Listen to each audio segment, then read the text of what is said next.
Salut à toutes et à tous. Aujourd'hui, je veux parler d'un sujet différent. En fait, je voudrais avertir de nombreuses personnes, patients et médecins. On en parle toujours. N'injectez pas trop de graisse dans le pénis. Alors, le plus grand danger est lorsque la graisse est injectée en excès, cette graisse ne se résorbera pas. Si la graisse enlevée de l'abdomen est de nature sèche, si l'homme se nourrit de graisse animale, la graisse que vous injectez ne se résorbera pas, et si vous injectez de la graisse de plus de 60 cc, ça va tout gâcher. Cela cause beaucoup de problèmes.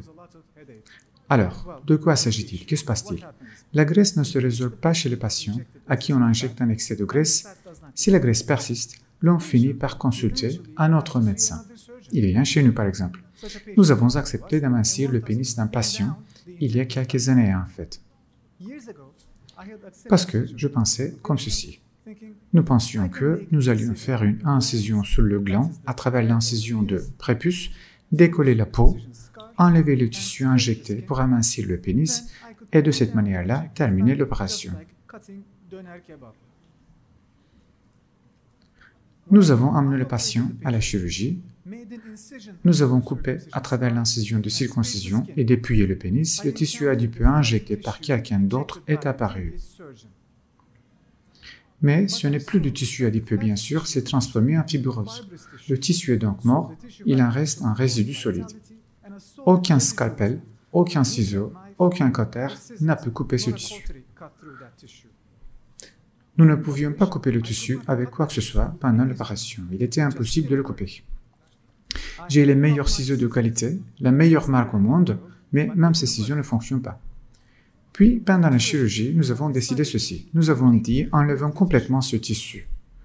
Ce serait donc la bonne décision de l'enlever, car le pénis de l'homme ressemblait à du bois.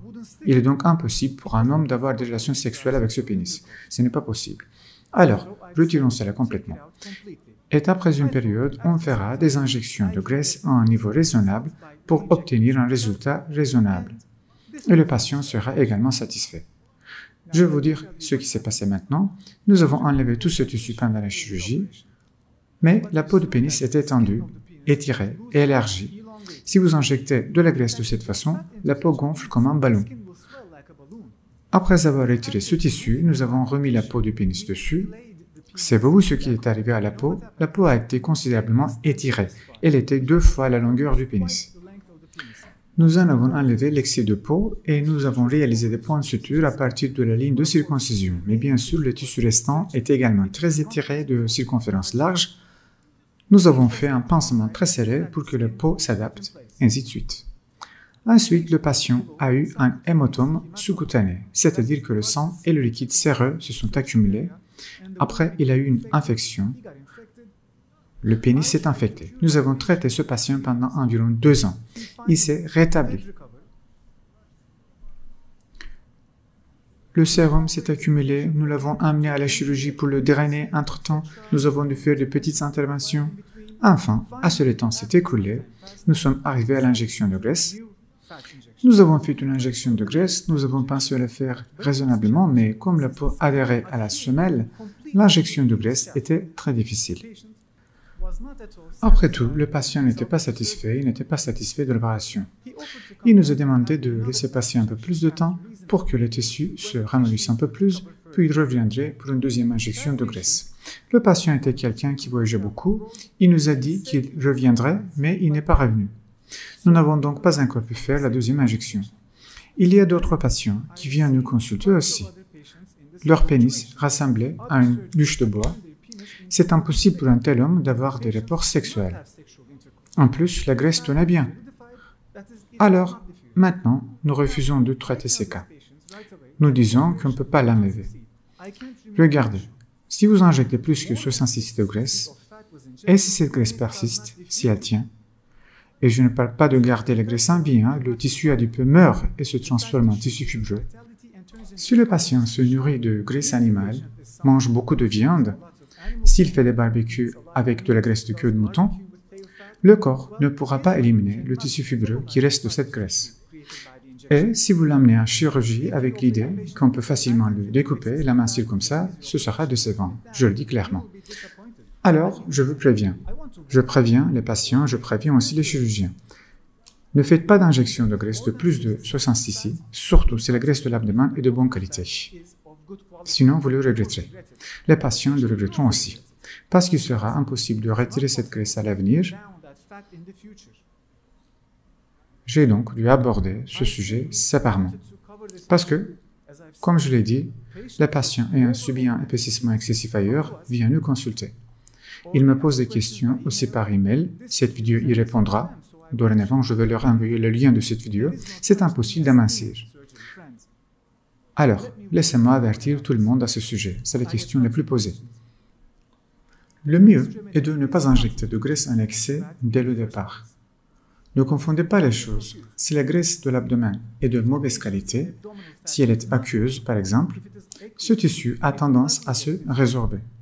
Alors, je dis que vous pouvez dépasser le 60 cc. Par exemple, vous pouvez injecter 80 cc parce que ça va se résorber. Mais si la graisse du ventre de l'homme est sèche, n'en injectez pas trop, car cela causerait des problèmes. Il y a des années, quand je n'avais pas beaucoup d'expérience, j'ai fait quelques petites erreurs. Par exemple, un jour, quelqu'un m'a appelé de l'Allemagne. Il m'a dit « Docteur, vous m'avez opéré il y a 1 an, vous avez fait de l'épaississement, vous avez injecté de la graisse dans le pénis, je souffre d'un problème depuis 1 an. » J'ai dit « Quel est le problème ?» Il m'a dit « Vous m'avez dit qu'il y aurait une résorption de la graisse injectée et que mon pénis serait un peu plus mince, mais maintenant, ma femme souffre. » Alors, j'ai trouvé la vidéo du patient dans les archives, car nous enregistrons chaque opération sur une vidéo. Oui, la graisse de l'abdomen était de bonne qualité. Elle était sèche. Mais nous n'avions pas beaucoup d'expérience à l'époque et j'ai probablement pensé que je devais injecter un peu trop de graisse chez ce patient car elle se résorbera. C'était une erreur. Je dis clairement à tout le monde ici, n'injectez pas plus de 66 cc de graisse, surtout si la graisse est sèche. Si la graisse prélevée s'avère aqueuse, vous la versez dans une passoire, elle s'écoule, une partie s'en va, alors vous pouvez injecter 80 cc. Mais n'en faites pas trop.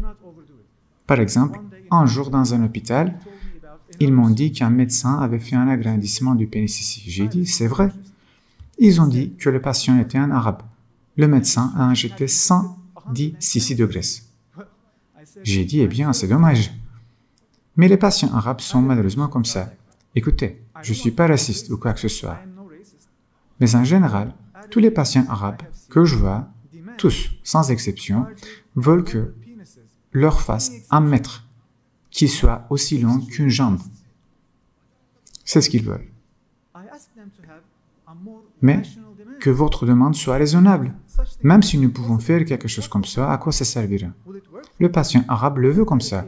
Le confrère a également accepté, il a injecté 110 cc de graisse dans le pénis. J'ai dit, eh bien, c'est dommage. Tout d'abord, ce pénis ne pourra pas atteindre une érection. Un patient qui reçoit 110 cc de graisse autour du pénis ne va pas avoir une érection. Il n'arrêtera pas d'appeler le médecin. Donc, ce médecin va avoir mal à la tête. Le vrai problème, c'est quand la graisse ne résorbe pas. Si elle persiste, le patient ne pourra pas avoir de relations sexuelles. Et il est hors de question d'amincir le pénis. C'est impossible. Je vous le dis, on a tout essayé pendant l'opération. On a vu que ce n'était pas possible. Le seul moyen est d'enlever complètement le tissu fibreux qui reste de la graisse. Alors, c'est un grand problème. N'injectez pas trop de graisse. Essayez de ne pas dépasser 60 cc. C'est ça mon conseil. Signé un ami. Merci d'avoir regardé et j'espère que vous regarderez les autres vidéos aussi. Et aussi, veuillez vous abonner à la chaîne. Vous savez, tout le monde le dit, veuillez vous abonner exactement comme Jander l'a indiqué. Donc, on se voit plus tard.